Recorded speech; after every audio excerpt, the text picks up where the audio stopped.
You're looking to cut through the maze, right? Get a solid handle on what could be a really significant shift in the economic landscape without, spending hours poring over reports. Hmm. Consider this your streamlined route to understanding a potentially major issue. We're diving deep today into the possible repercussions of Donald Trump's proposed tariffs on goods from Canada and Mexico, with a particular focus on the U.S. automobile industry and, well, the broader economy. And our exploration today, it really centers on the warnings issued by Ford CEO Jim Farley. These were insights recently highlighted in a YouTube video from the Ring of Fire. Right. It's worth remembering, Farley isn't just some external commentator. He leads Ford Motor Company, a foundational element of American manufacturing. Huge history there. Over a century, yeah. His perspective definitely carries considerable weight. It does. Absolutely. So our aim here is clear.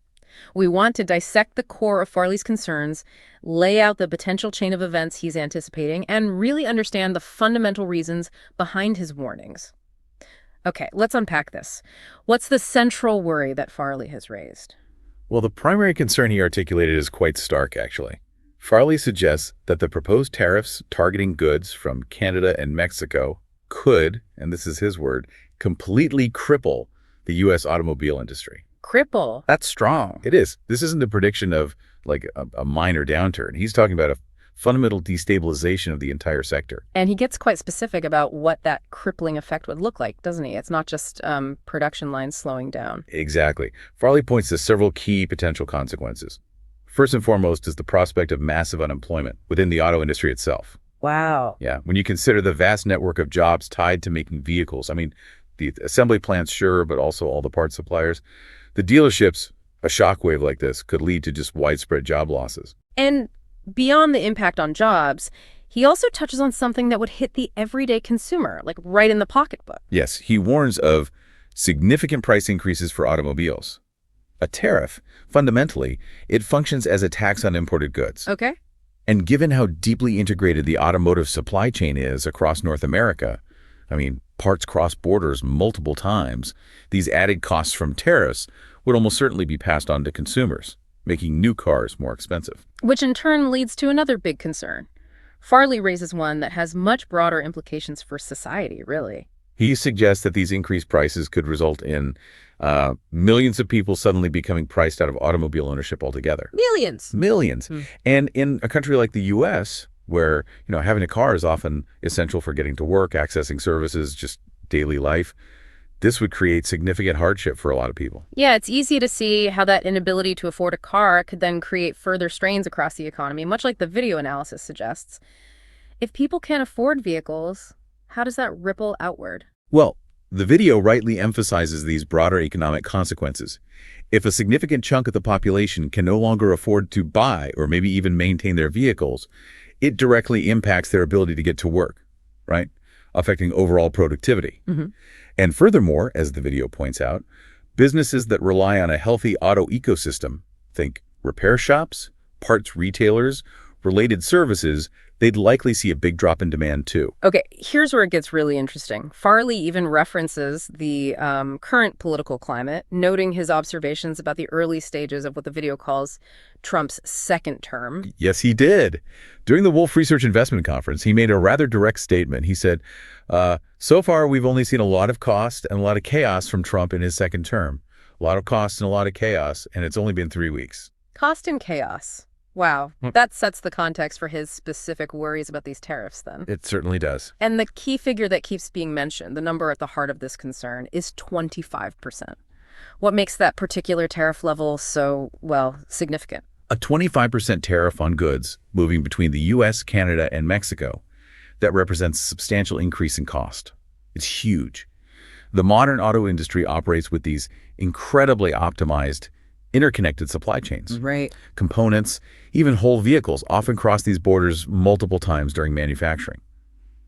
So an ad valorem tariff of 25%, that's 25% of the value of the goods applied at various stages, could create a massive cumulative cost increase for manufacturers. And the video highlights Farley's projections about the overall financial hit to the auto industry. The numbers sound pretty staggering. He warns of billions of dollars of industry profits wiped out if these tariffs go through and stay in place. Billions. Billions. A financial shock of that magnitude would inevitably have far-reaching consequences, affecting investment in new tech, R&D, and ultimately the stability of jobs within the sector. Which brings us back to that central concern about American jobs. It seems almost, paradoxical, the idea that tariffs meant to protect domestic industries could actually end up hurting them. That's a really crucial point to grasp. Because of these deeply interwoven supply chains, the tariffs wouldn't just impact, say, cars fully assembled in Canada or Mexico and then imported. Okay.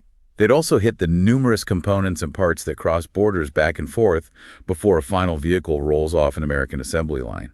That increases costs for U.S.-based manufacturers, too, potentially making them less competitive globally.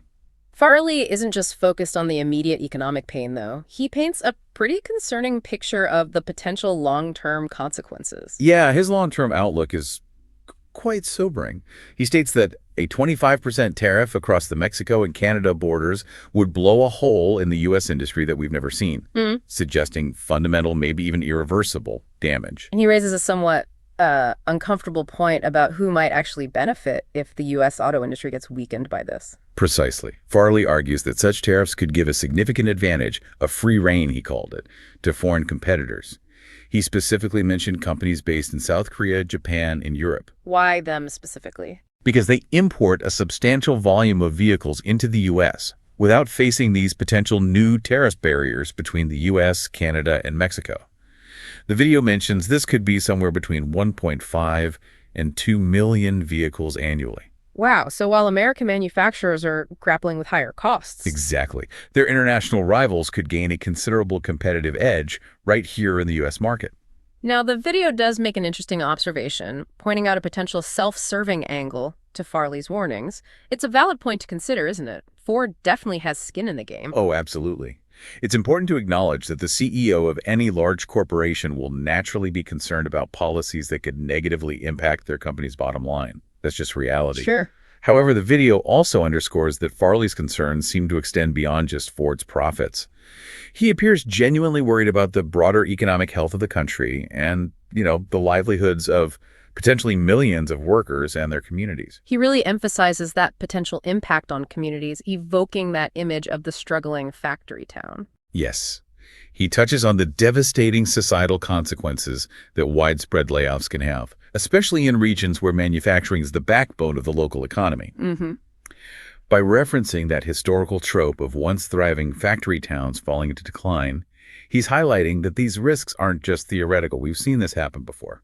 Now, it seems the situation is somewhat fluid, maybe, at least in the near term. The video mentioned a temporary pause on these tariffs. That's correct. At the time the video was produced, there was a reported 30-day pause on implementing these proposed tariffs on Canada and Mexico.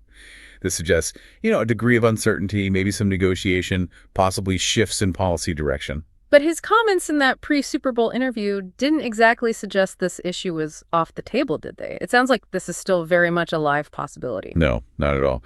During his interview with Bret Baier, Trump expressed his ongoing dissatisfaction with the trade arrangements with Canada and Mexico. His statement that he will change it clearly indicates that the threat of these tariffs hasn't gone away. Right. Still looming. Definitely. And the video argues that even this uncertainty, this potential for tariffs, is having a tangible impact right now, even before any actual duties are imposed. Yes, the analysis suggests that this lack of clarity about future trade policy is creating, chaos in the stock market and within the business community. How so? Well, this uncertainty can lead to very cautious behavior.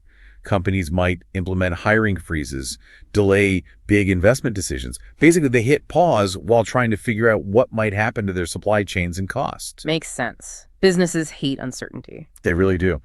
And the video also touches on broader macroeconomic concerns, linking these potential tariffs to wider economic trends. Briefly, yeah.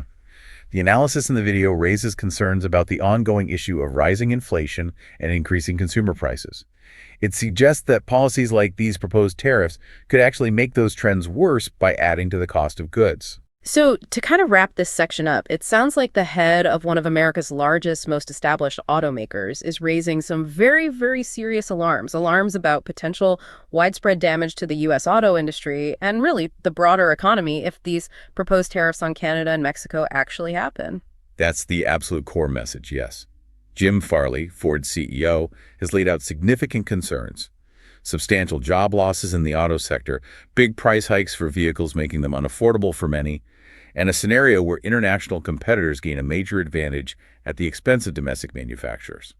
And it's not just the auto industry in a bubble, is it? The potential knock-on effects for related businesses, for the communities that depend on them, it seems substantial, raising fundamental questions about the overall health and stability of the U.S. economy.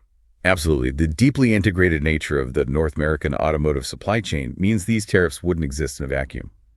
They really could trigger a cascade of negative consequences across various sectors. This certainly provides a lot to think about. Given this intricate web, this interconnectedness of the North American automotive industry, what other sectors of the economy might be significantly impacted by tariffs like these? And looking forward, what long-term strategies could businesses and policymakers maybe explore to mitigate some of these potential risks?